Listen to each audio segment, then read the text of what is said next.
नमस्कार मंडळी, नवीन एका इंटरेस्टिंग व्हिडिओमध्ये सर्वांचं मनापासून स्वागत आहे। मित्र, महाराष्ट्रातील दिव्यांग बांधवांसाठी अतिशय आनंदाची आणि मोठी अपडेट या ठिकाणी आलेली आहे। दिव्यांग बांधवांना आता न्याय मिळणार आहे। दिव्यांग व्यक्तींना अनेक व्यक्तींकडून किंवा समाजाकडून किंवा संस्था असतील, संघटना असतील, पक्ष असतील यांच्याकडून नाहक त्रास होत असतो। त्यांना उडवाउडवीची उत्तरे मिळतात अधिकाऱ्यांच्या माध्यमातून, त्याचबरोबर त्यांची हेडसाल होते। अशातच दिव्यांग बांधवांनी जरी तक्रार केली, कुठे पोलीस स्टेशन असो किंवा एखाद्या अधिकाऱ्याकडे केली, तरी सुद्धा त्यांना मात्र त्या ठिकाणी न्याय दिला जात नाहीत। अशात राज्य सरकारच्या माध्यमातून एक महत्त्वाचा आणि मोठा निर्णय घेतलेला आहे। दिव्यांग मंत्रालयाचे जे आयुक्त असतात त्या आयुक्तांना आता विशेष अधिकार दिलेले आहेत। त्यांना स्वतःच्या कार्यालयामध्ये आता न्यायालय चालवता येणार आहे आणि 15 ते 20 दिवसामध्ये तो पूर्ण अधिकार हा त्यांना दिले आहे की 15 ते 20 दिवसामध्ये तुम्ही दिव्यांग बांधवांना न्याय द्यायचा आहे। तुमच्याकडे जी काही तक्रार येईल त्या तक्रारीवरती सुनावणी घ्यायची आणि सुनावणीनंतर तुम्हाला जे पटल ते त्या ठिकाणी तुम्ही निर्णय देऊ शकता। अशा पद्धतीचा अधिकार आयुक्तांना दिलेला आहे। साहजिकच त्याचा फायदा हा दिव्यांग बांधवांना होणार आहे, कारण दिव्यांग मंत्रालय हे दिव्यांगांच्या विकासासाठी, प्रगतीसाठी, हितासाठी बनवले असतं आणि त्या ठिकाणी त्याला 100% न्याय मिळतात। आणि या संदर्भात तुकाराम मुंडे साहेब यांनी अधिकृतपणे माहिती सुद्धा दिली आहे आणि या संदर्भात राज्य सरकारच्या माध्यमातून एक महत्त्वपूर्ण शासन निर्णय जाहीर झाला आहे आणि त्या शासन निर्णयामध्ये नेमकं काय म्हटलंय हे आपण या ठिकाणी सविस्तरपणे जाणून घेऊया। व्हिडिओला सुरुवात करण्यापूर्वी चॅनलवरती जर नवीन असाल तर कृपा करा चॅनलला सबस्क्राइब करा।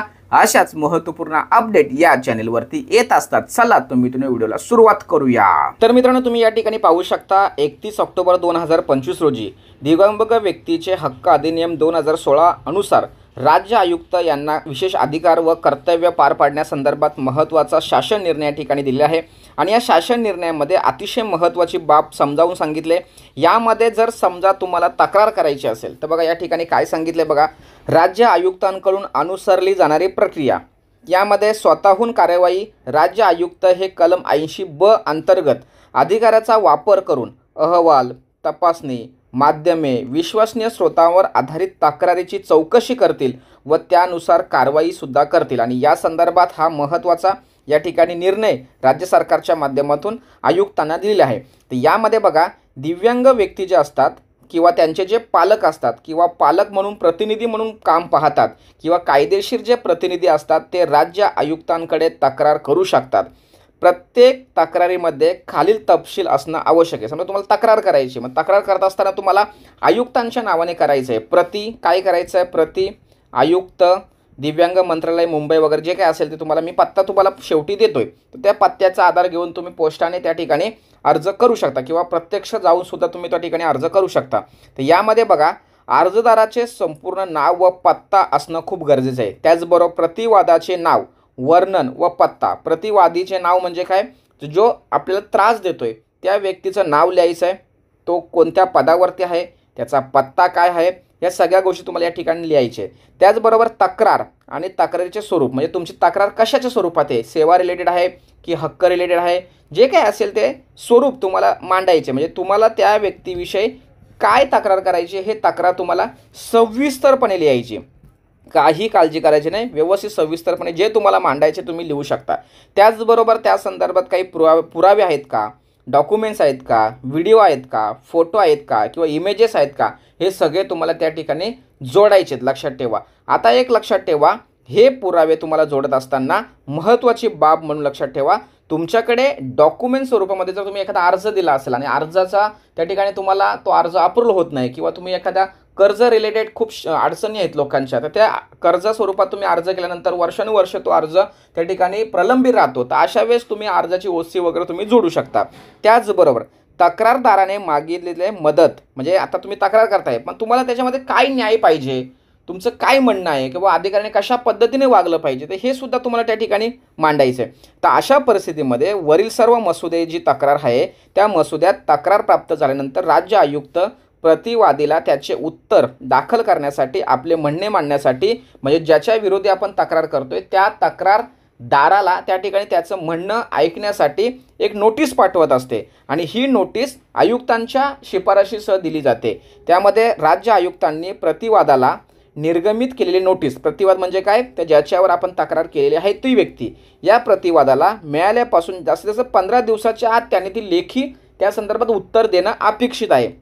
अशा पद्धतीने ते लेखी पत्र किंवा लेखी त्यांच्याकडून जे मत आहे ते मागविल्यानंतर 30 दिवसाच्या आत आयुक्त त्या संदर्भात सुनावणी घेणार आहेत आणि ह्या सुनावणीसाठी निश्चित केलेल्या तारखेला तक्रारदार आणि प्रतिवाद म्हणजे दोन्ही व्यक्ती किंवा त्याच्या संदर्भात जो अधिकृत प्रतिनिधी असेल तो अधिकृत प्रतिनिधी आयुक्तांच्या समोर उभे राहणार, हजर राहणार आणि राज्य आयुक्त यांनी निश्चित केलेल्या तारखेला तक्रारदार व प्रतिवादीस उपस्थित राहण्याकरिता नोटीस बजावतील। जर कोणत्याही कारणास्तव तक्रारदार किंवा प्रतिवाद अनुपस्थित असतील तर त्यांनी अधिकृत केलेले प्रतिनिधीसुद्धा त्या ठिकाणी पाठवू शकतात किंवा समजा एखादा दिव्यांग बांधव आहे आणि त्या दिव्यांग बांधवाला चालता येत नाही तर अशा वेळेस तो त्याच्या घरातील कोणत्याही व्यक्तीला त्या ठिकाणी सुनावणीसाठी पाठवू शकतो।